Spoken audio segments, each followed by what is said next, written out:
But what we would do is we would take that 20% and we would average it out across, but implement it in a series of different discounts, time-based ones, loyalty programs where you get free benefits and you achieve certain tiers, and then you get an average discount, you get access to free content. You have like spend incentives to, reach a certain objective, then you get access to all of this, kind of like exclusive content. And this is no bullshit gaming podcast, 2.5 Gamers, sharing actionable insights, dropping knowledge from our day-to-day user acquisition, game design, and ad monetization jobs. We are definitely not discussing the latest industry news, but having so much fun. Let's not forget this is a 4 a.m. conference discussion vibe, so let's not take it too seriously. Okay, welcome everybody. Welcome to this special episode. Again, special episode. We have a lot of those. My name is Matej Lancaric. I'm Felix Braberg. And I'm Jakub Remia. And we are your hosts for today, and we have two special guests. We are joined by Justin Khan and Archie Stonehill from Stash. Hello. And, hey guys. Welcome to the podcast. Can you give us a brief introduction of yourself and maybe about company you work at, and we can take it from there. Absolutely. Justin, let's start with you. Yeah, let's start with you. Okay, I'll go first. So I'm Justin Khan, co-founder of Stash, and I've been in the games industry for a while. Previously, I was one of the co-founders of Twitch, and now we're back with Stash, which is a gaming payments platform, and here with my colleague Archie. Nice. Yeah, have to follow that is tough. I did not co-found Twitch. Archie, been in the games industry for less of a while than Justin, I had a product at Stash, and before that I was an investor in a fund called Makers Fund, where I invested in games companies exclusively. So maybe before we start, I think we saw you, Justin, with your previous company, Fractal. What can you tell us a little bit more about the pivot from there to where you are at the moment? Sure. It's really interesting situation. Yeah. So about 2.5 years ago, we started this company called Fractal, which was building infrastructure for Web3 game companies. There's a lot of buzz around people who were trying to create Web3 games. And one of the things I really believed in was that more and more people around the world were spending more money in games, and that stuff that they would buy inside of games, they would treat as real. It kind of went back to my own experience, like starting playing games over 20 years ago online when I was a big Ultima Online fan. And when I was playing Ultima Online, I remember they did not put enough space for houses in the land, right? So every space that possibly could have a house was taken, and then eventually people were trading these houses on eBay. And I was a high school student, I couldn't afford it, but I remember thinking wow, it's crazy that people really value the things that are in this virtual world, because it has such high meaning to them because they put so much time and effort into these games. And so when I saw kind of games being built around NFTs and Web3, I was like, that's interesting. I think there's something to this idea that people are really believing that these assets that they buy and earn in game have a durable, tangible value. Unfortunately, we launched this infrastructure to help Web3 games with their NFTs and a marketplace, and the market of games has not matured very much. It's still pretty early, so these games didn't kind of come out to the point where they have a massive amount of adoption normal games have. And so after kind of searching around the industry, trying to figure out, okay, is there some angle we can take? We really, listening to our customers, game companies, it became clear that what a lot of game companies wanted was help on the monetization side of their existing games that actually have tens of millions of players. And so that's what we decided to do. And we kind of turned the company into this new product, Stash, which is a payments platform for gaming companies to sell, their in-app purchases via web shops. And so we allow you to create, we're kind of like Shopify for games. We allow you to easily set up a storefront that's accessible on mobile or desktop so that you, the end player, can go and buy stuff for the game on this web shop. Nice. Yeah, this is a kind of an emergency podcast about the latest Apple kind of payment guidelines, and I think you are actually quite good fit to discuss these new payment processes options and everything that it's available. Felix, can you give us a little bit a background, what happened actually? Then from we the can last just time. from the last time, it changed quite a lot. So let me set this up. So Apple has, for the first time, allowed developers to choose to either remain on their current payment conditions in the EU, which is essentially 30% IAP take rates, or forced to allowed, by the way. Yeah, or forced to allowed. Yeah, exactly. Yeah, I mean, they're not doing this out of the goodness of their heart. They're doing it because their arm is, twisted behind their back, right? But now developers in the EU have a choice between either the normal 30% take rate or adopting the new capabilities. Yeah. And the new capabilities are, as I quote, where developers have additional distribution and payment processing options available, Apple will apply reduced commission, an optional payment processing fee, and a fee for first annual installs above 1 million in the last 12 months. Where have we heard this thing before? Yeah, man, they're pulling Unity all over again. Issues, huh? Yeah. It already cost, $1 billion company, the CEO place. Yeah. But maybe we can switch it over to you guys here. Maybe in your own words, Archie and Justin, what has Apple done? Why have they done it? And what is the impact for publishers on the App Store? Sure. Archie, you want to jump in? Yeah. As you say, Apple has been forced, it was designated a gatekeeper under the Digital Markets Act. Maybe just talking about the Digital Markets Act for a second, it's a fairly kind of groundbreaking piece of regulation for a few reasons. One of them is that its objective is not the typical objective you see in antitrust action. Normally, antitrust action is to protect consumers from monopolistic pricing and stuff like that. The Digital Markets Act is actually oriented towards competitors of platform businesses. So it's meant to foster an environment that enables competitors to have a fair shot at challenging what they call gatekeepers in various ways in digital markets. That has a bunch of exciting implications because it's been very hard to kind of pin these big tech guys down on antitrust stuff because they give away all their stuff for free. So hard to prove consumer harm when you're giving things away for free. But as you say, there were kind of a couple of provisions that app stores had to comply by. The deadline for that is March 6th. If you think about the App Store ecosystem, iOS owns the device, Apple owns the device, the operating system, the App Store, and then the payments layer after that. What it can't do now, according to digital markets, is use any one of those control points, most particularly the operating system and the hardware, to force destroy competition downstream. In theory, Apple's first salvo at complying with that are these new policies. You say they offered basically a choice between, it's a bit like setting up a choice and then being able to say to the EU, hey, look, they have two options. It's not our fault. Yeah, of course. Option, so it sounds really fair, is it? Yeah, of course. It depends if you think a choice, it has to be a fair, reasonable, and non-discriminatory choice. That is the terms of the legislation. I don't want to comment too much on, I think it's no surprise that Apple is resisting this tooth and nail. No, of course, it's their own money. Come on.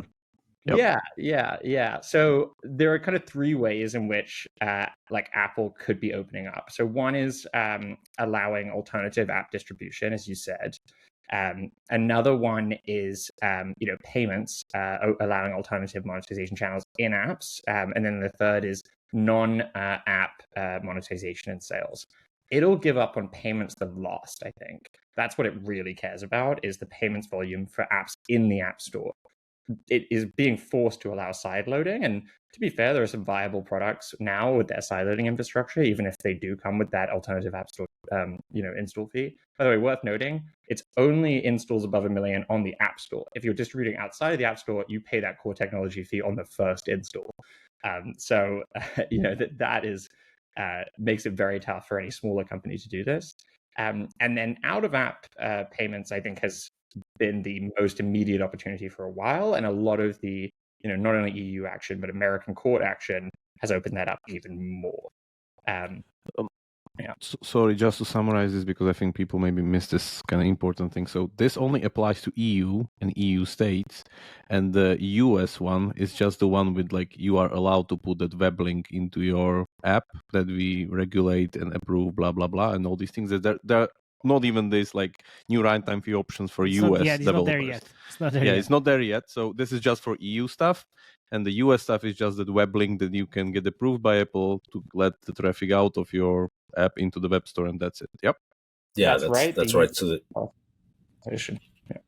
the US regulation is now, or the US choice that you have is like you can link out to an alternate payments provider, and then we'll take, instead of 30%, Apple takes 27%.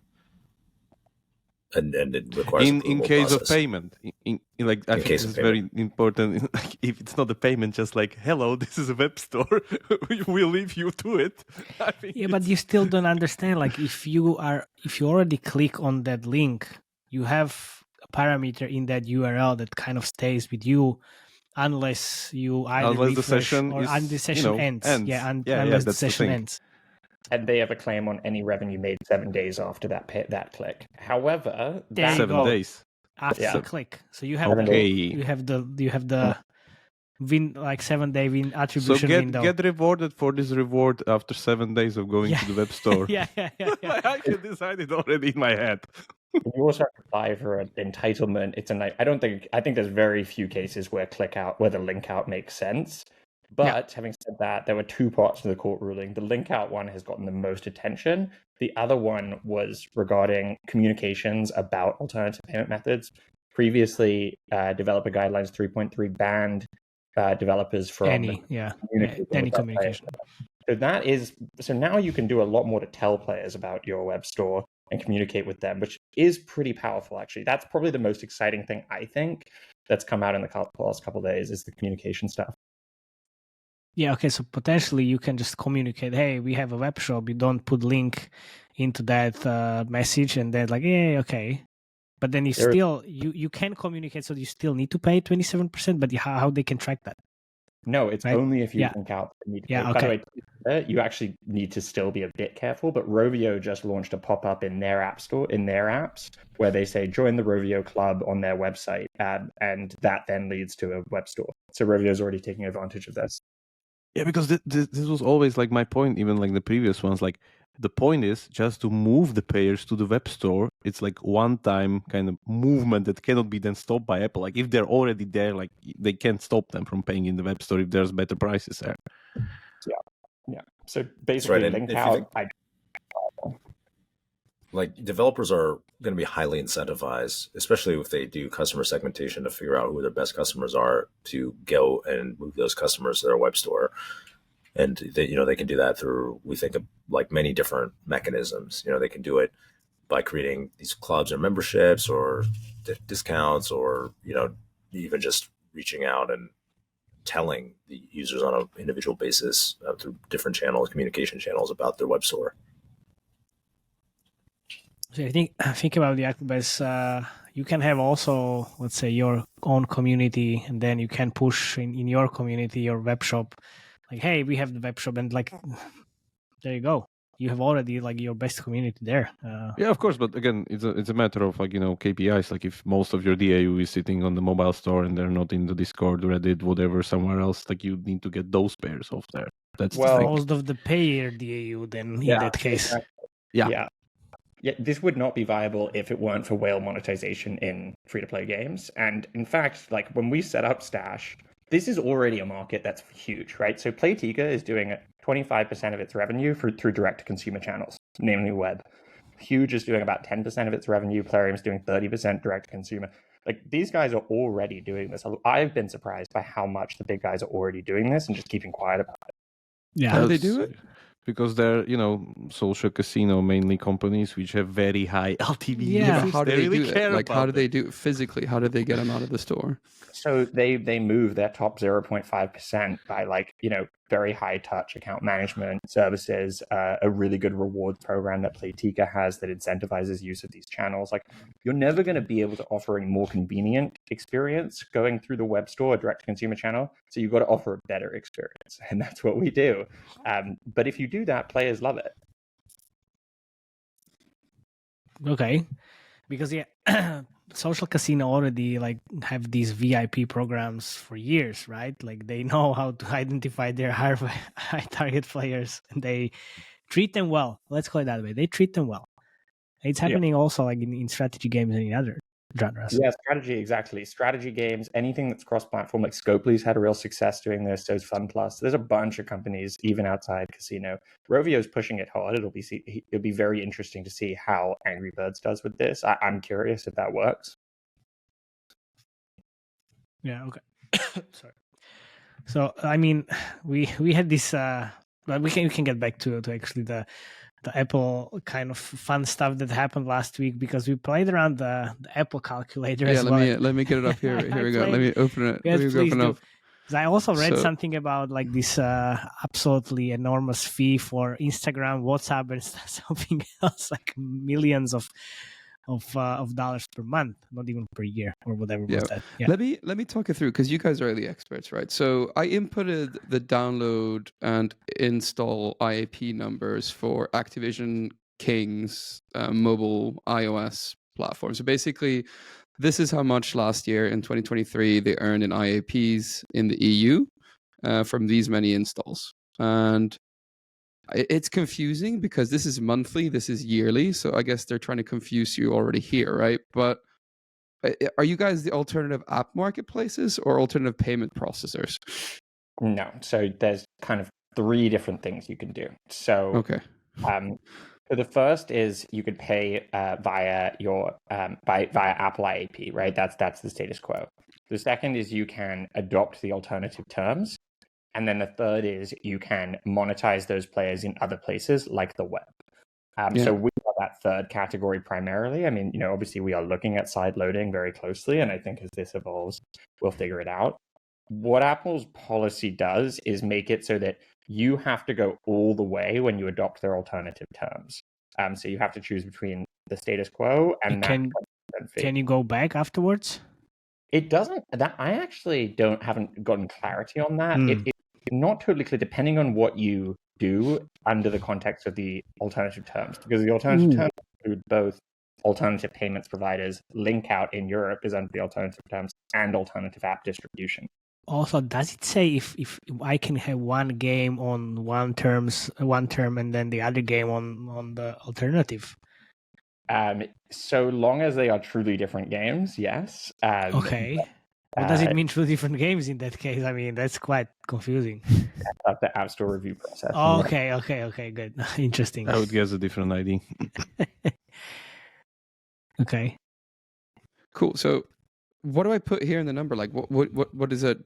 What do you guys charge? Like, so we just get an understanding here. Or this calculator, is it pointless, or is it actually like worth to play around with? No, it's useful. I mean, I think if you click that drop down, you get a set of options in the top right. So it's a balance of what you're doing and how successful you're doing it. So, but actually, the thresholds are pretty easy. So if you adopt the alternative terms, then you have to pay a fee that consists of two parts. The one is a reduced commission to Apple on App Store installs. You pay no commission on installs outside the App Store. And then on all installs, apart from your first million via the App Store, you pay your 50-cent fee. So you have two types of distribution for apps. You have the App Store. On those, you don't pay the install fee until the millionth and first install, but on all revenue, you pay 20%. Through out-of-app installs, you pay 50-cent fee from day one.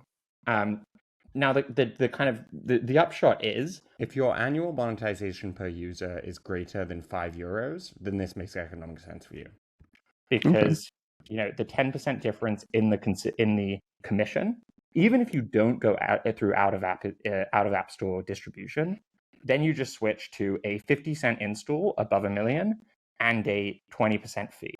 So what that means is that like the 20% fee versus 30% fee difference, i.e. that 10%, so long as that's greater than or equal to 50 cents, then you're saving money by going for that. It's very confusing, but if you monetize, Absolutely confusing. yeah, deliberately so, I would say. But they Oh yeah. save money. One important tidbit. Do I get it right that you also pay the 50-cent runtime whatever fee bullshit by updates to the app? Yes, but you pay it once a year. That's why I would say yes. Also once a year only. So one install fee and one update fee. Because you know how many updates these games have, like literally every 2 weeks or something. Install and updates count as installs for existing apps, basically. So you have to think about it like a recurring annual fee. But for every update. No, just you only pay it once per device per year. Okay. So they, like so updates if and you installs if are you do the same. yeah if you make 10 updates, then it's still the one install basically. Yeah. Okay. But again, you know, you're saving 10% on your App Store revenue and paying no App Store fees out of Apple. So all the calculator is supposed to do is just scare us.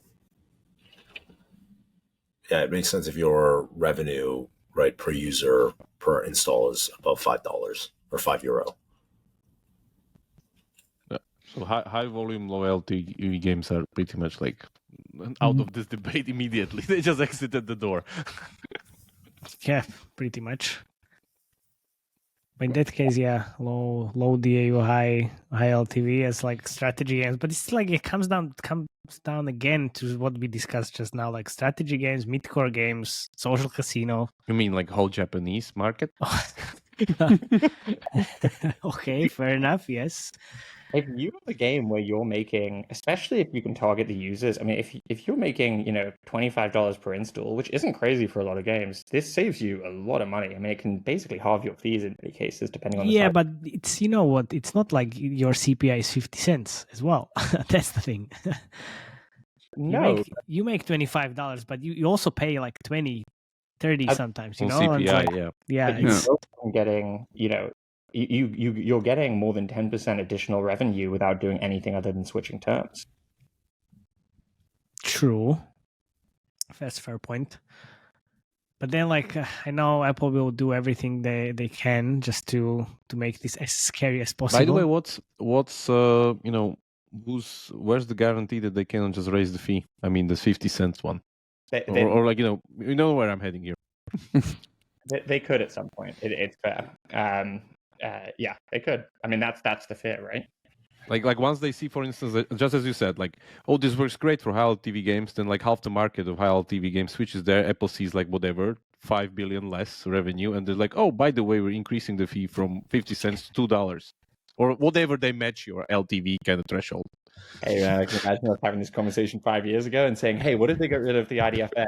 Being like, wouldn't that be great? Yeah, no way, they're not gonna do that, of course.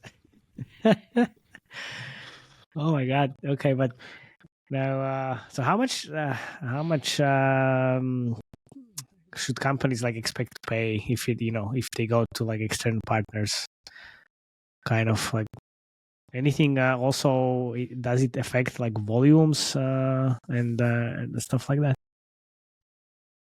Justin, do you want to take that or should I?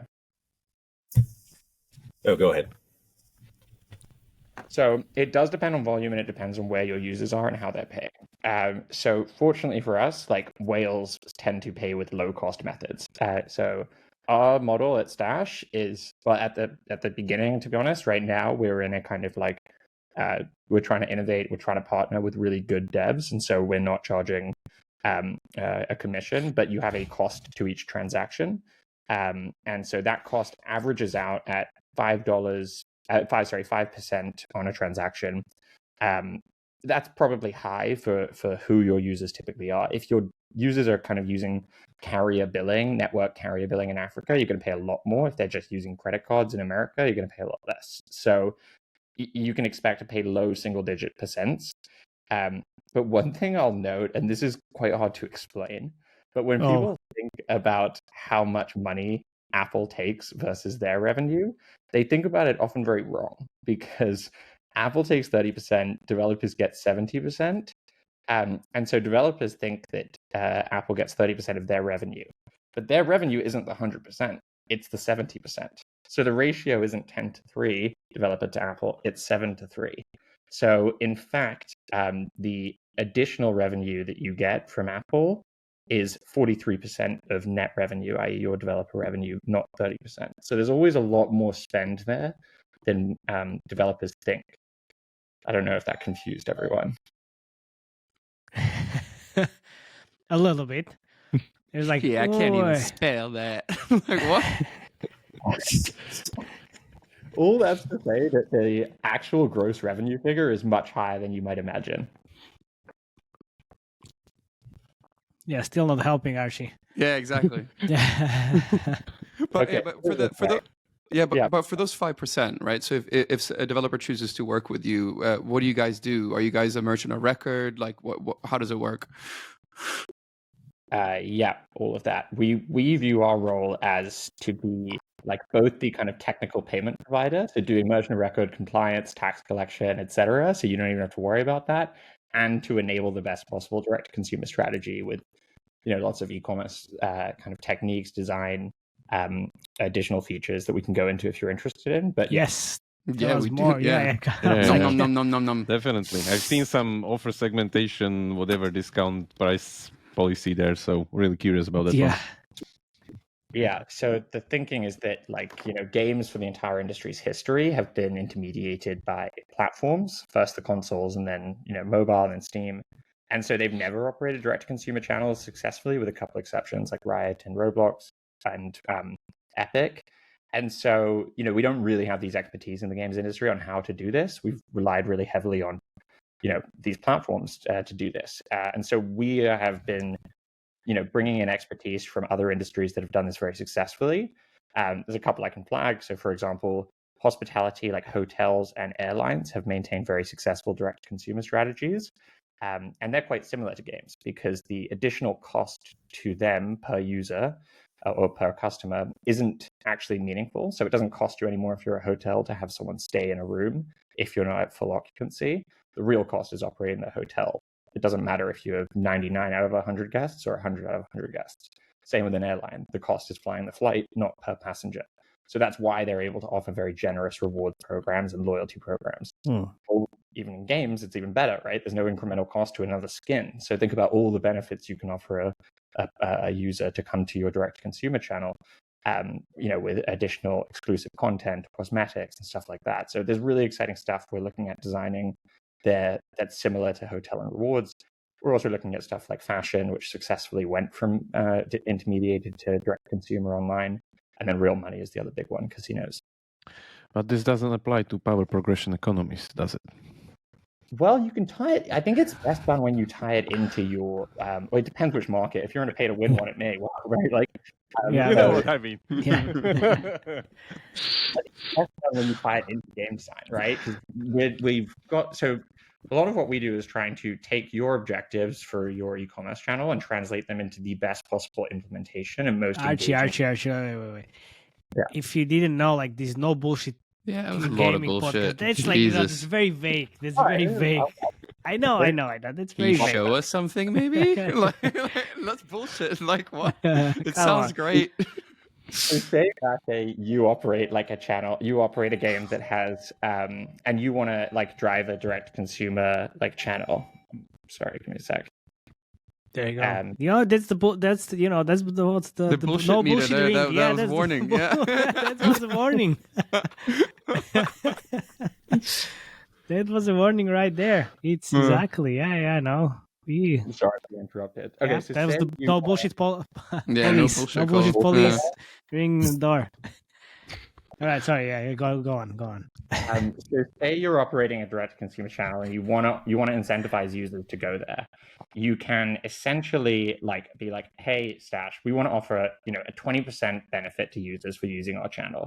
And what you could do is just offer a flat 20% discount on your website. That's fine. It's not super engaging or compelling or kind of well implemented. But what we would do is we would take that 20% and we would average it out across, but implement it in a series of different discounts, time-based ones, loyalty programs where you get free benefits and you achieve certain tiers, and then you get an average discount, you get access to free content. You have like spend incentives to, reach a certain objective, then you get access to all of this, kind of like exclusive content. And that would be done in a way that drives engagement, rewards loyalty, increases retention, just boosts your overall spend in LTV, but it would all net out at a 20% discount. So you would still be able to have control over the overall kind of like exchange of value, trying to get people to use this web channel. But we would kind of handle the best possible implementation, both from a kind of architecting the system perspective and in terms of implementing it in terms of a design perspective. Can you show us an example? Before Jakub just goes in, this sounds like... But if you stay tuned, you will see some. Okay, good. Because this sounds like special for system to me. And also like a lot of work and resources. Yeah. I would say we're investing really heavily in our initial customers. There's a version of that, I think, that can be templatized, but this is best done when in coordination with a game economist, right? And thinking through what are the kind of perceived objective value you can give away, so cosmetics or that actually don't cannibalize your spend. And that's something we have very closely with our developers. Okay, sounds like you also need to have someone in-house in terms of either economy or game design or something. Yeah, we have some, kind of advisor stuff there, but I think ideally, the problem with economists is they're fairly specific to game genres and types. And so hiring one person there, I think, is suboptimal versus having a network of people who can advise us. But truthfully, I actually think our job is more about the implementation of the incentive, and that a lot of this work would be done based on your knowledge of your own game economy. It's the same thing, like, it's systems. Like game economy, like the numbers game won't help you if you don't have the boxes to, put the numbers in. It's like the usual thing. Okay. That's one example, by the way. There's a bunch more. Like, I can go into them, but I don't want to drone on. No. Like, we okay. So that was really, really interesting. And so, what can I do in terms of like the marketing perspective with the web shops, and like how you think about it and how you can help companies actually drive, let's say, more traffic to the web shops? So we're working closely with some of the MMPs on thinking about like interesting ways to do cross-platform attribution. Like one of the best things about web and having a web shop is you get ownership of your own players, right? Like that actually becomes your customer when you're interacting with them directly. And so thinking through what we can do to either use web inventory to drive conversion to a web shop, or how you can I think that using this as a way to acquire new users without launching a cross-platform product is something that's probably a secondary challenge, right? I think that there's some BS I could spew about like creating lookalike audiences that you would definitely call me out on here. But I think we just discussed this before we started. Because Jakub asked me, how do you use what's the advantage to use email? And it's like, you can use lookalikes, you can build audiences, you can then retarget them and get them to web shop. But then like in overall like marketing kind of point of view, you talk to your customer, like that's the direct contact. You can use it with emails, whatever. It's just that's the way you can talk to your player, which is really powerful. It doesn't need to be UA or remarketing. It can be for free. It's like you can leverage email marketing, whatever else. And it's email, like direct email permissions. So you're not even kind of targeting them exactly. And retargeting is massive, right? I mean, that makes all. That's what we touched a little bit. Like you build audience on Facebook, Google, retargeting or whatever platforms, TikTok, and then you just send them to web shops because hey, hello, we didn't see you for a while. This is a great special offer we have on our web shop, and we don't want to pay 30% to Apple. Let's go. We'll give you something for free. I think that if you look at almost all the web shops that are out there today, they're essentially that. They're like, hey guys, we all know what's going on. They're exactly like that. 10%. And they're successful, amazingly. So I'm like, well, what actually happens when you productize these really well in a web e-commerce way. Yeah, well, that would be like so that would make you different from all the other guys.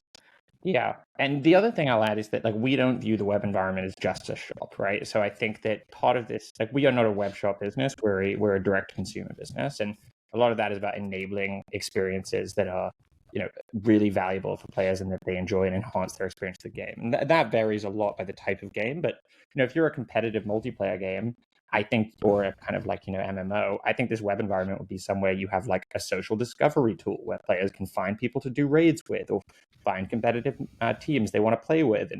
And, you know, like find experiences that are really enriching for the game, bring traffic to the web environment, tie in very naturally with your game, are pretty low effort to build, but broaden out the ways in which your players interact directly with you. So low effort to build, like how quickly I can build a web shop, or whatever. I mean, You made it sound complicated. So we do the complicated stuff, Felix. Okay. Yeah, Okay. it's more effort for you.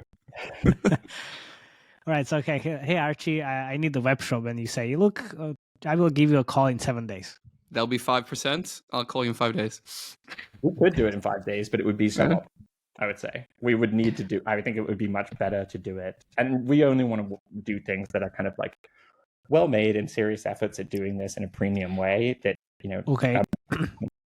In that case, question like, what's well made and how the well made web shop look like?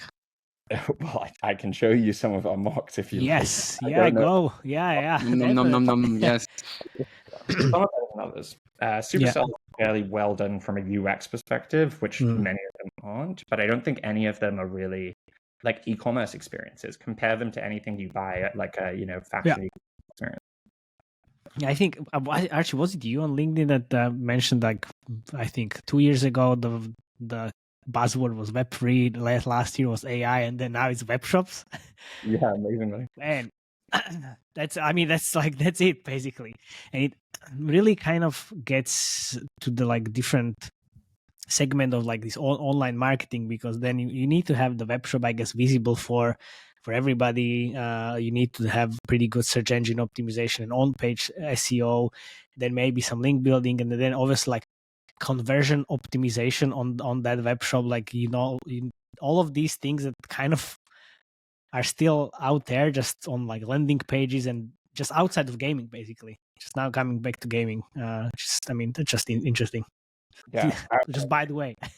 When I joined Stash, we spoke about with Justin, like the team we've built is a bunch of engineers who have spent a lot of time, working on broader web development, and I think that shows in the quality of product we build. Our linking experience for our demo is, I think, the smoothest you could imagine. There's no entry of account details. And then similarly, you know, when you arrive at the page for so many web shops, you're blocked from seeing anything with a modal window until you enter your username or account details. Like, that's so suboptimal, right? So our flow is fully designed like, you know, the best possible e-commerce one to, you know, get users bought into the experience, show them what they're gaining, then try and get their email. But if not, having a frictionless way for them to link their accounts. I think this stuff is not, it's like, you know, not easy, but it's a set of expertise that like exists, right? Oh, they exist, yeah. You can borrow them from anywhere online marketing people. Like that's what I've done like 13 years ago before I joined the gaming industry. It's like, it's there. Like people do this for a living. Oh, it's absolutely interesting. Yeah, your former life. Yeah. Nice. Anything else that we need to cover, guys, that you have on your mind that we should definitely touch? I would have, as usual. Of course. I would have the question regarding the loyalty program, because this pretty much right out of my mind. Like the question is like, is loyalty within the Stash ecosystem or loyalty within the game ecosystem, or like if you can like elaborate a little bit on that one, because I'm just kind of sounds to me a little bit like overwall, or you know, these things, which I don't think so it is. Yeah, no. So to be clear, this is enabling you. This is not us kind of trying to be like the Stash ecosystem. This is like your branded loyalty program. Yeah, philosophically, you know, we think about Stash as our job is to help the game developers, and it's a white label experience. I don't think game developers want to trade one platform disintermediation to the other, of course, for like Stash as intermediation. So we were successful if we can help people, with a Shopify like experience where the brand, the game owns the experience, right, all the way to the customer. They own the customer relationship, and I think that's what games want. You don't want to charge 30% then? Well, not now. No. Yeah. That's stage 2. That's exactly. By the way, we operate in a competitive market, and so if you want to switch from Stash in 2 years' time, you're going to be able to do that, and that's the core difference, right? I mean, we're confident you won't, because we'll be so excellent and give you an experience you love, but that's on us to do. Yeah, that's your job. Okay, fair enough. Right, good. Much about Remia, to be honest. And on that bombshell, I think it's time to end. Thank you so much for joining us. Yeah. Do you want to take us home, Matej? Yeah, thank you very much for coming. Please subscribe. We will put Justin and Archie your information in the show notes, and also link to Stash. So guys, if you want to reach out, definitely reach out. And thank you. See you next time. Cheers. Thanks, guys. See ya. Thank you. Thank you.